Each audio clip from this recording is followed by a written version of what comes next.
Muy buenos días, muchas gracias por la invitación que me han hecho a participar con ustedes en esta reunión tan interesante sobre el monitoreo y la evaluación de la gestión por resultados en gobiernos regionales. Mi nombre es David Arellano, yo soy profesor investigador del Centro de Investigación y Docencia Económicas, el CIDE, en la Ciudad de México, y el Centro CLIR, que ahora se encuentra instalado dentro de el propio CIDE, me ha pedido que charle con ustedes algunos minutos respecto de los retos, los límites, los problemas, las ventajas de ir desarrollando mecanismos, instrumentos de evaluación de resultados, de seguimiento de los procesos de monitoreo de las acciones gubernamentales, que parece ser es uno de estos pasos fundamentales, de estos instrumentos que hemos creado en las últimas décadas en el mundo, con el fin de tener, al final de cuentas el objetivo es tener mejores gobiernos, buenos gobiernos, gobiernos de calidad, que realmente puedan resolver los problemas de la ciudadanía de todos nuestros países. Entonces, la conferencia que he preparado se intitula, como ustedes pueden ver en la primera filmina, Sistemas de Evaluación del Desempeño para Organizaciones Públicas, Límites y Posibilidades. Justamente este es el título de un libro que acabo de publicar con algunos colegas y que mi conferencia en este día realiza un resumen de dicho libro. En la siguiente filmina, entonces, la filmina de introducción, lo que me gustaría platicar con ustedes es, digamos que hay dos caras de la moneda cuando hablamos de sistemas de evaluación del desempeño. La primera cara es una cara positiva, por así llamarlo, una cara adecuada. Los sistemas de evaluación del desempeño en las organizaciones gubernamentales se han convertido en un importante instrumento en muchos países en el mundo, un instrumento de mejora gubernamental. Las esperanzas que se tienen sobre estos sistemas son efectivamente muy grandes. Implica un cambio cultural donde los servidores públicos, las organizaciones gubernamentales, las políticas públicas adquieren el compromiso de definir hacia dónde van, cómo van a utilizar los recursos, qué quieren exactamente alcanzar, cómo se proponen alcanzarlo y, por último, cómo medir esos resultados para poder hacer una evaluación respecto de si se alcanzaron los objetivos o los resultados que se esperaban. La esperanza es muy grande, el objetivo es bastante ambicioso. ¿Quién no quiere tener gobiernos que dejan claro exactamente cómo gastan sus recursos? ¿Quién no quiere tener gobiernos que nos digan exactamente cómo alcanzan resultados? ¿Y quién no quiere tener gobiernos que nos expliquen de manera muy clara cómo han logrado o no dichos resultados para tomar decisiones al respecto cuando, por ejemplo, así no sea, cuando los resultados no sean alcanzados? Todo esto prometen este tipo de instrumentos. Los sistemas de evaluación del desempeño prometen que son instrumentos, herramientas que ayudan a los tomadores de decisión en los gobiernos y ayudan a los ciudadanos a dirigir a las acciones hacia resultados claros y permiten, por lo tanto, realizar evaluaciones de estos resultados que los propios ciudadanos pueden ir observando en tiempo prácticamente real. Bueno, digamos que esa es la esperanza, esa es la propuesta. Yo me atrevería a decir que algunas veces esa es la retórica, ¿no? La retórica es que estos instrumentos, los instrumentos como el sistema de evaluación de desempeño, lo que aquí llamo los SED, realizan o nos permiten realizar esta ambiciosa visión, estos ambiciosos objetivos. Si bien los SED entonces son estos mecanismos integrales de varios instrumentos que nos permiten monitorear y evaluar los resultados, definidos ya sea en programas o incluso en organizaciones gubernamentales, sin embargo, nuestra perspectiva es que para que en realidad esta promesa pueda ser cumplida, se requiere ser mucho menos optimista y se requiere ser mucho más realista respecto de las verdaderas posibilidades de estos instrumentos y tener una gran conciencia, una conciencia muy clara de los límites que estos instrumentos tienen. Es decir, mi perspectiva es que la promesa es demasiado alta, que se puede lograr en el tiempo, pero requiere de mucho esfuerzo, de muchos recursos, de mucho cuidado, de mucha inteligencia, y que no son resultados ni inmediatos ni asegurados. El instrumento por sí mismo, los SED, Los sistemas de evaluación del desempeño no pueden en realidad prometer per se que van a alcanzar todos estos objetivos tan ambiciosos de una sola liga o de un solo plumazo, o porque simplemente el instrumento parece ser muy racional o es muy técnico o está muy bien desarrollado o la gente que lo aplica son mentes brillantes. Todo eso puede ser cierto, pero en realidad la lógica política y social en la que estos instrumentos se aplican, en la lógica de la acción gubernamental de cualquier democracia contemporánea, la promesa sigue siendo muy alta y es difícil pensar que lo pueda alcanzar de una sola lógica, de un solo plumazo y sin costos y sin fricciones, por llamarle así. Entonces, la propuesta que yo les traigo en esta discusión es que para que el CEDE, en efecto, y este tipo de instrumentos de monitoreo y evaluación de los resultados gubernamentales, en efecto, logren lo que están proponiendo, se requiere ser mucho más realista, menos optimista y menos lanzados directamente a una retórica que nos diga que estos instrumentos van a alcanzar rápidamente todos los objetivos y todos los resultados que prometen. En la siguiente lámina pongo el caso de México, en el cual la Secretaría de Hacienda, el Ministerio de Hacienda, que está encargado en México de desarrollar el sistema de evaluación del desempeño de todo el aparato gubernamental federal, posiciona con mucha claridad estas ambiciones de las que yo les estoy hablando, ¿no?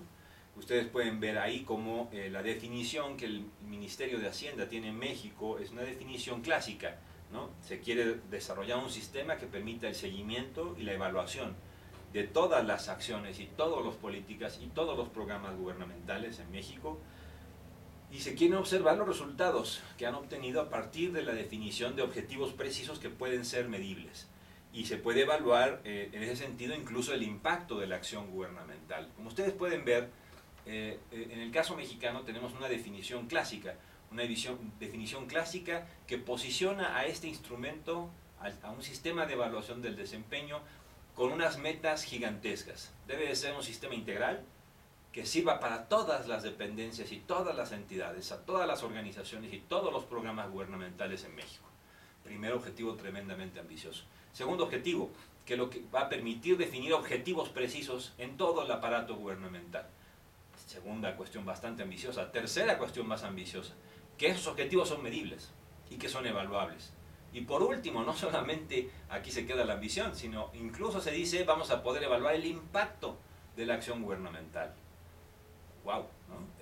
Realmente esta definición clásica deja muy claro las enormes expectativas que por lo general este tipo de instrumentos tienen en muchos países, y por lo tanto las metas enormemente altas, yo diría poco realistas en realidad en el corto plazo, y que en mucho de repente suenan a retórica, ¿no? Suenan a lanzar una propuesta muy ambiciosa, pero que en la práctica se va a enfrentar a una gran cantidad de obstáculos que más vale tener claros con el fin de hacer que este instrumento en realidad funcione. Si uno realiza una evaluación, digamos, de los últimos años respecto a este sistema de evaluación de desempeño en México, podemos decir que todavía estamos en una fase muy inicial y que los resultados prometidos por este sistema todavía no están, en el caso mexicano, ni siquiera cerca de cumplirse. No quiere decir que no se hayan hecho esfuerzos, no quiere decir que no se haya impulsado política y socialmente este instrumento desde la Secretaría de Hacienda. Lo que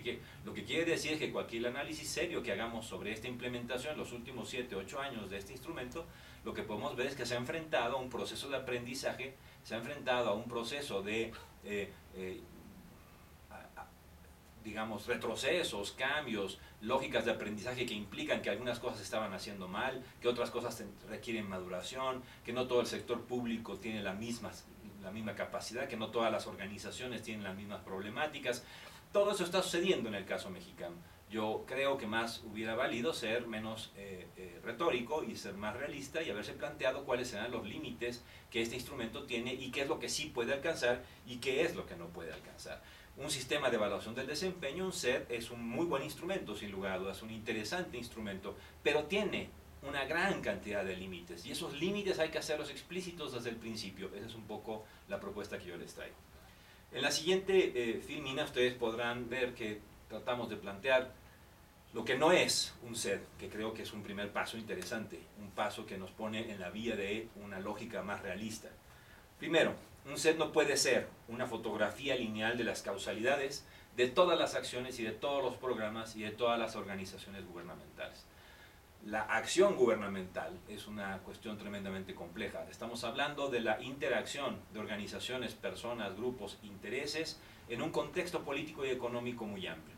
Pensar que es posible desglosar todas las cadenas causales de la acción gubernamental, todos los efectos y todos los impactos de la acción gubernamental en una realidad compleja es simplemente impensable. Si alguien piensa implementar un SED porque con eso va a tener una fotografía completa, ingenieril de todas las cadenas causales de la acción gubernamental, pues se está equivocando, no lo va a obtener, el instrumento no alcanza a hacer esto, no puede ser esa fotografía. Segundo, no es un instrumento técnico universal. Lo que quiere decir básicamente esto es que el SED tiene que ser desarrollado por personas, y estas personas están en organizaciones y en contextos particulares. Estas personas tienen que reflexionar sobre los problemas y tienen que posicionarse políticamente para decidir por qué, perdón, este es un problema, por qué este problema tiene que ser atendido de esa manera. Perdón de nuevo.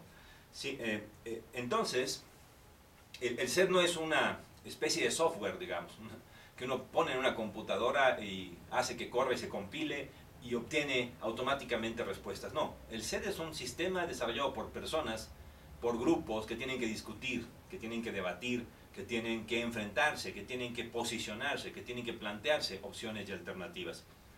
Un SED aplicado en una organización va a obtener ciertos resultados con ciertas personas, y en otras organizaciones o en la misma organización con otras personas va a obtener otros resultados, porque estas personas tienen que definir qué son los resultados y cuáles son los objetivos que quieren perseguir, y tienen que justificar por qué esos son los objetivos y por qué esos son los instrumentos y las cadenas causales que proponen que van a ayudar a resolver el problema definido.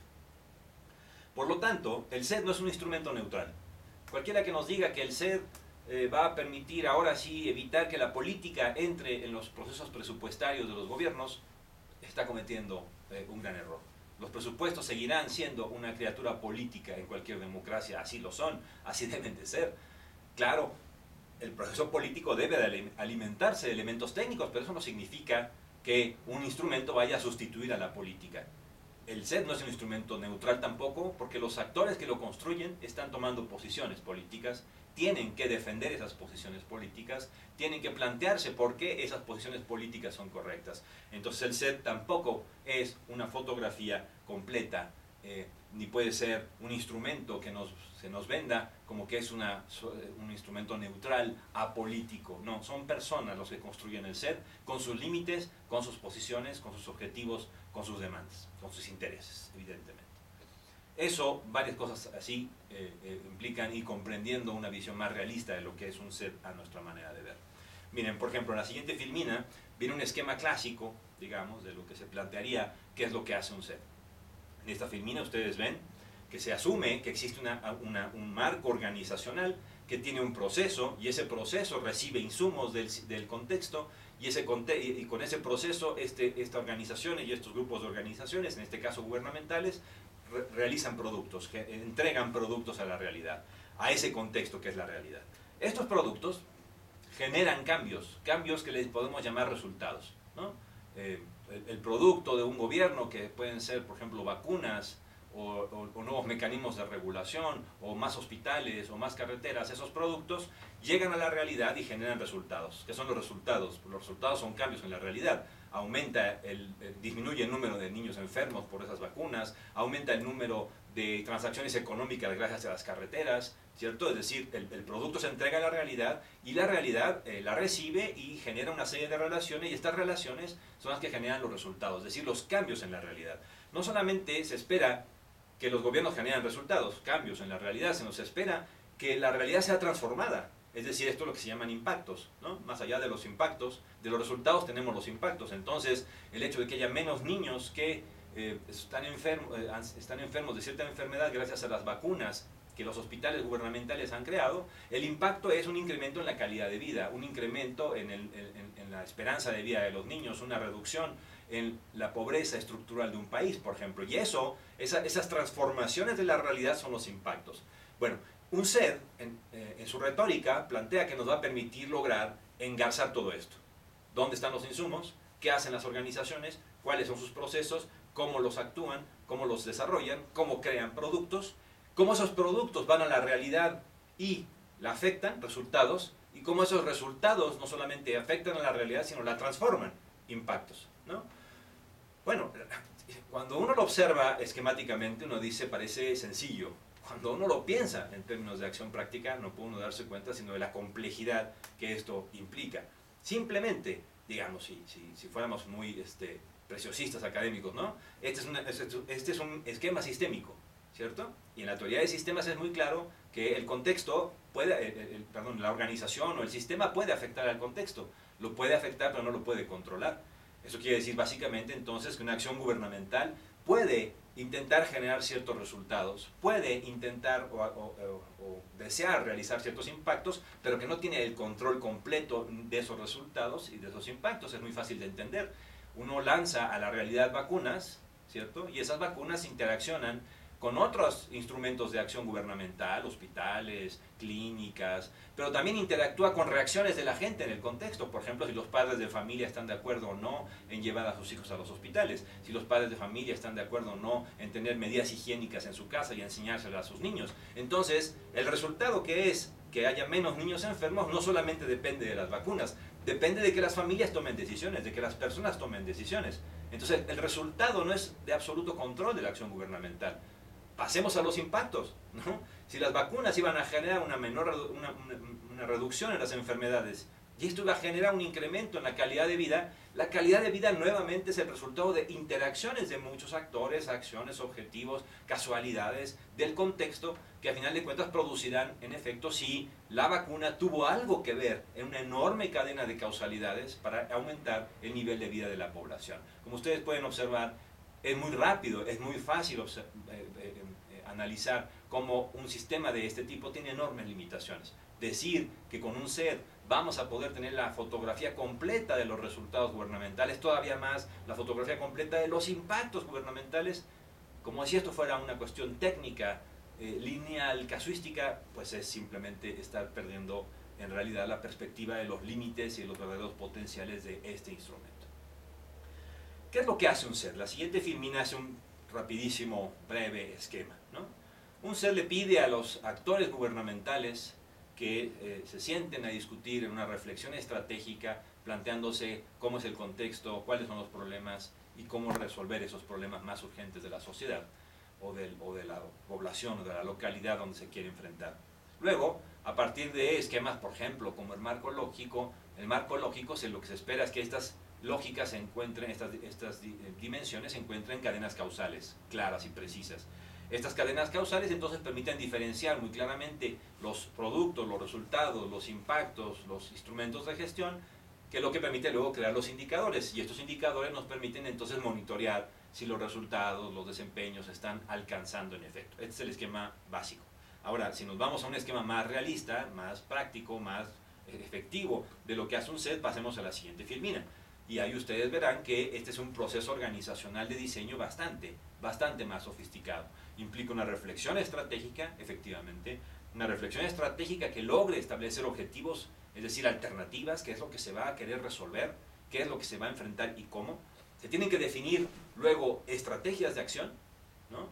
Escoger, siempre habrá muchas alternativas, pero se tendrá que escoger algunas alternativas, las más viables, las más lógicas, las más impactantes, las más políticamente viables. Eso creará programas, acciones, ¿cierto? Y luego eso es lo que lanzará estos productos que tal vez realicen ciertos resultados, que tal vez realicen ciertos impactos. De todo esto hay que analizar alternativas y hay que comenzar a construir indicadores que nos permitan monitorear si todo esto se está cumpliendo en tiempo y en forma. Y esto es lo que, a final de cuentas, en un sistema de retroalimentación, regresa a la organización para informarle si su reflexión estratégica ha sido correcta, si se están resolviendo los problemas, si en realidad se están teniendo indicadores, ¿no? Se están teniendo datos de que se está reduciendo o aumentando lo que uno quería afectar en la realidad, en un ciclo constante de aprendizaje. Un ser, en realidad, es un instrumento organizacional que requiere mucha discusión, que requiere una construcción entre muchos actores, que requiere de constante retroalimentación, que requiere de posicionamiento político y que requiere de aprendizaje, ¿no?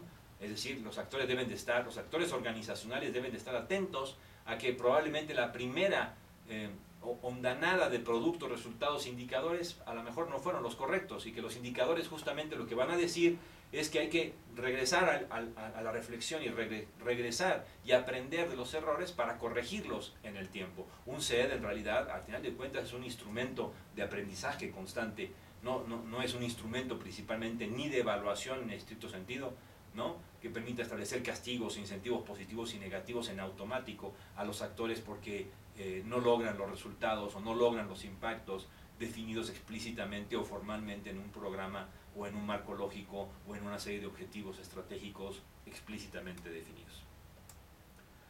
En la siguiente filmina, entonces, vemos que el supuesto de partida de que los SED son estos instrumentos neutrales, técnicos, básicamente no se sostiene. Sí son instrumentos técnicos, sí implican un sofisticado uso de indicadores, mediciones de impacto, mediciones de resultados, pero en realidad es un instrumento técnico que lo que está haciendo explícito es cómo los actores organizacionales y gubernamentales están tomando decisiones y están definiendo alternativas y están escogiendo alternativas. Y están posicionándose políticamente para decir estas son las alternativas que consideramos más adecuadas, y están posicionándose políticamente para luego rendir cuentas, y rendir cuentas respecto a si esas fueron las mejores alternativas.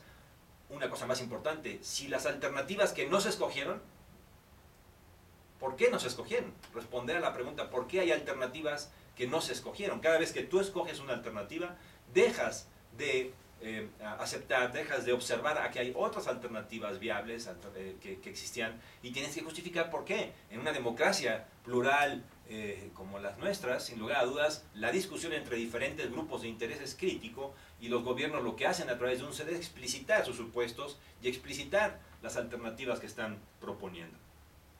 Un factor que muchas veces nos observa es el segundo punto. Un CED requiere de muchas personas dentro de la organización, y requiere de la participación de estas áreas y grupos, y requiere que discutan y que debatan, porque no puede ser un grupo pequeño, aislado, el que se siente a hacer un CED, ¿cierto? No puede ser una dirección de área, no puede ser una subsecretaría aislada la que por sí sola se sienta a hacer un CED. No, esta es una reflexión estratégica, esta es una reflexión técnica, esta es una reflexión que implica alternativas y cadenas causales que tienen que justificarse, problemas y árboles de problemas que tienen que definirse y justificarse. Entonces hay un proceso organizacional complejo. No se le puede encargar a una parte de la organización simplemente que se ponga a hacer un CED, ¿no? Una buena parte de la organización tiene que participar, y por participar no me refiero jerárquicamente, me refiero a una lógica también de debate y de discusión entre los propios miembros de la organización al respecto de cuáles son sus objetivos, cuáles son las alternativas que se están escogiendo.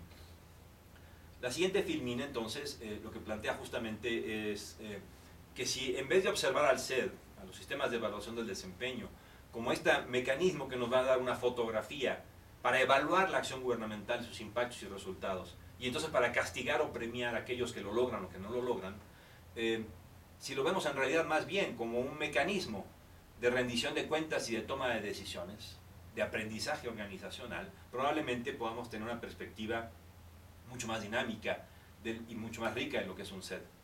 Como sociedad, a lo mejor podemos ser bastante conscientes de que ciertos impactos o resultados gubernamentales son muy ambiciosos o eran tremendamente difíciles de alcanzar en 1 o en 2 años, o que requieren cambios culturales de décadas, ¿cierto? Pero lo que sí podemos discutir como sociedad a través de un CED es por qué se escogieron ciertas alternativas y se desecharon otras. Eso parece muy importante para la rendición de cuentas. Perdón nuevamente. Hay un componente político del CED, entonces, un componente político y organizacional. La gente, a través de un CED, está tomando una posición. Está diciendo, estas son las alternativas que escogimos, estas son las alternativas que desechamos, y estas son las cadenas causales que proponemos. Y lo hacemos explícito ante la sociedad para que discutamos con los grupos de interés, para que los diferentes grupos puedan analizar qué alternativas se siguieron y por qué, y podamos aprender como sociedad qué sí nos está resultando y qué no nos está resultando. Uno de los efectos más perversos de los CEDs, que es casi inevitable que lo logre, que no lo genere, digamos, es justamente el hecho de que al ser un mecanismo de evaluación, la gente se siente mucho más preocupada por cumplir con las metas de evaluación que por aprender. Si un SED está planteado en términos de castigos, en términos de evaluación estricta, haciendo responsables a servidores públicos de cosas en las que no tienen control, sin lugar a duda lo que estamos generando es un gran marco de simulación, carísimo marco de simulación. La gente lo que va a hacer es definir metas pequeñas, realizables, mecánicas, que sabe que sí va a cumplir para evitar el castigo. Eso es lo peor que le puede pasar a un SED y créanme que es el efecto pernicioso más común que sucede a los mecanismos estilo SED. En la siguiente filmina, entonces, la pregunta es, ¿para qué es útil un SED? Bueno, pues hacemos un resumen, digamos, ¿no? Un SED puede ser útil como un mecanismo de aprendizaje. ¿Cuáles son los cambios que se quieren alcanzar? ¿Por qué esos cambios? ¿Qué supuestos están detrás de esos cambios? ¿Qué alternativas se desecharon por seguir esos cambios? La acción pública, entonces, requiere de esta discusión y de este debate, un SED como un mecanismo de aprendizaje constante. Estas fueron las alternativas y estos fueron los resultados reales. Nos fue bien, nos fue mal, había otras alternativas, opciones. Esas opciones eran viables, eran financieramente alcanzables. ¿En qué tiempo se tienen que alcanzar? ¿Qué tipo de aprendizaje debemos desarrollar?